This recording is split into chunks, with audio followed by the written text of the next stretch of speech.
In this section, we'll look at how FDR addressed the problems with banks and the stock market in his first 100 days. Before we do that, however, it should be noted that people were quite anxious for FDR to get started. The inauguration was March 4th by statute following the November elections, and people just couldn't wait.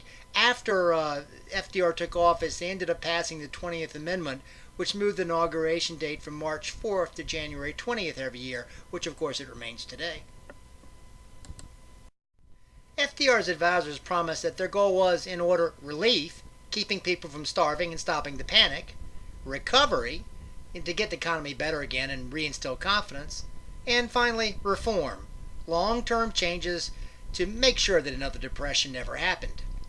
In reality, elements of all three were evident as FDR unleashed a wave of legislation in the early months of his presidency that stands as one of the most productive periods in American congressional history.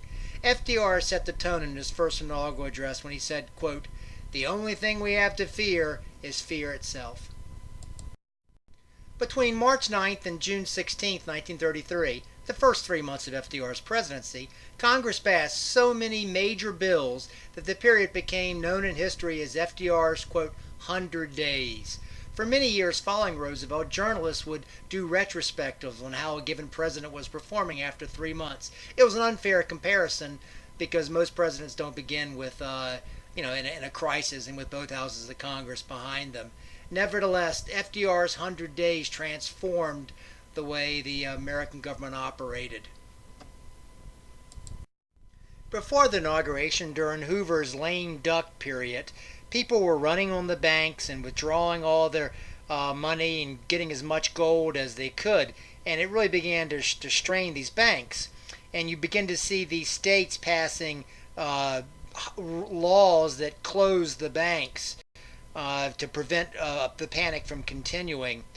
Meanwhile, Hoover had sought Roosevelt's approval for policies to stabilize the financial institutions and restore public confidence.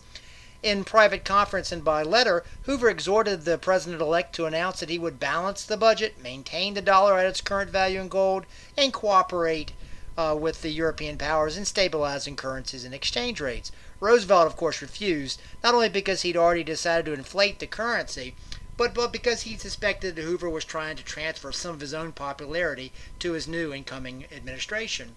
When FDR finally took office, FDR moved quickly. He closed all banks for a 4-day period.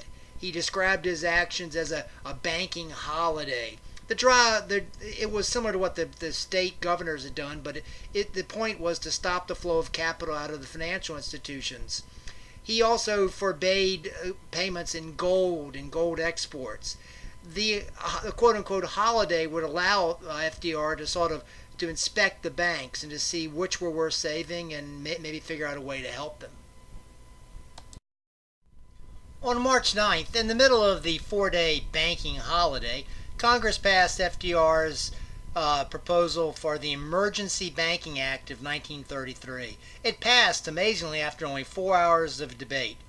The bill authorized the Treasury Department to reorganize the entire banking industry, closing insolvent banks permanently and helping others through federal loans and with the Reconstruction Finance Corporation, which Hoover had established to give loans to the banks, buy some of the bank's preferred stocks. And it really had an effect. By early April 1933, more than $1 billion had flowed into the banks, but by July, over 6,400 banks had reopened. The Treasury did end up closing over 2,300 banks as beyond repair. This Emergency Banking Act may have been sort of illegal. There's so much presidential power and authority to go in and close a private business and reorder the entire industry, but people just didn't care. They wanted FDR to have some actions. FDR pledged that when the banks reopened, they'd be solvent and safe for deposits, and this would ensure that any run would stop. A month or so later, in June 1933, FDR moved further in regard to banking reform with the Banking Act of 1933. It's also known as the Glass-Steagall Act of 1933.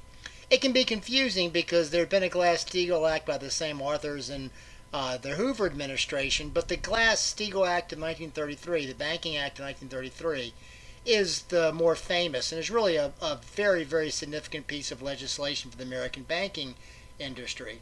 What it did was it took all banks and divided them into two groups, commercial banks and the investment banks. Now, commercial banks were the smaller banks that dealt with individual people, things like mortgages or car loans or small business loans. And FDR wanted to make that individual people and small businesses' money was safe, and so the commercial banks had very strict regulations. The investment banks, however, was more large institutional money. Things with large corporations like corporate finance and corporate restructurings. It wanted to make sure that there was adequate capital for investment, and so the investment banks had a little more leeway, a little less regulatory burden for them.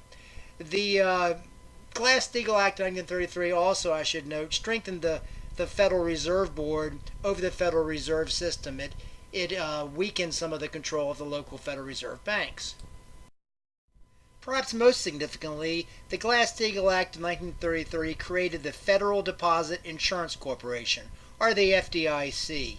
And this agency corporation does the exact same thing its name implies. It insures private people's individual deposits in the American banks. And that way people are confident that if the bank loses their money, they'll still get their money back, and so they'll put money in the bank. At the time, it insured individual deposits up to $5,000. Of course, it's much larger today. Not every bank accepted FDIC insurance. If you accepted FDIC insurance, then you had to abide by some regulations to make sure that your banking actions weren't too risky.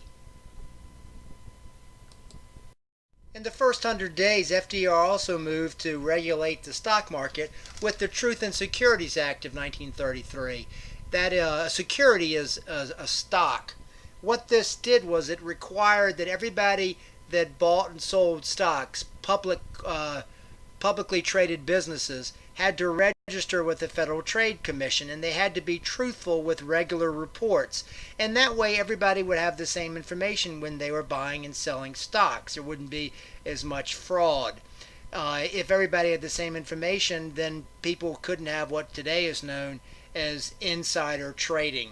It also, by the way, made the CEOs of these corporations personally responsible for any misinformation in the regular reports. Of course, related to the banks was the problem of mortgage foreclosures. When people lost their jobs, they couldn't pay their mortgages and they'd get foreclosed on and kicked out. And it was best to keep people in their homes, FDR realized. He proposed and got passed the Homeowners Loan Act of June 1933 in the first 100 days. It created the Homeowners Loan Corporation, the HOLC, which would help refinance existing mortgages. It had more money than Hoover's Federal Home Loan Bank Acts, and with additional monies, owners could refinance on better terms. It authorized the Homeowners Loan Corporation to borrow up to $2 billion, and later it was even increased to $5 billion to help people struggling with refinancing. In its first year of existence, the Homeowners Loan Corporation lent more than $3 billion to over 100 million homeowners for refinancing. It eventually refinanced the mortgages of between a fifth and a sixth of all urban homes in the country. Of course, the Homeowners Loan Corporation also gave lenders more confidence to loan money for new mortgages. Of course, it wasn't just urban homes that were being foreclosed on, it was also farms. And so FDR moved in June 1933, also during the first 100 days, to pass the Farm Credit Act, which created the Farm Credit Administration. Basically, it was the same thing as the Homeowners Loan Act. The Farm Credit Administration would act like the Homeowners Loan Corporation. It would provide enable refinancing of farm mortgages. In its first 2 years, it helped refinance approximately 20% of all the farm mortgages across the country, which is an amazingly high number. This includes the section on FDR's efforts to help the banking and stock industries in the first 100 days.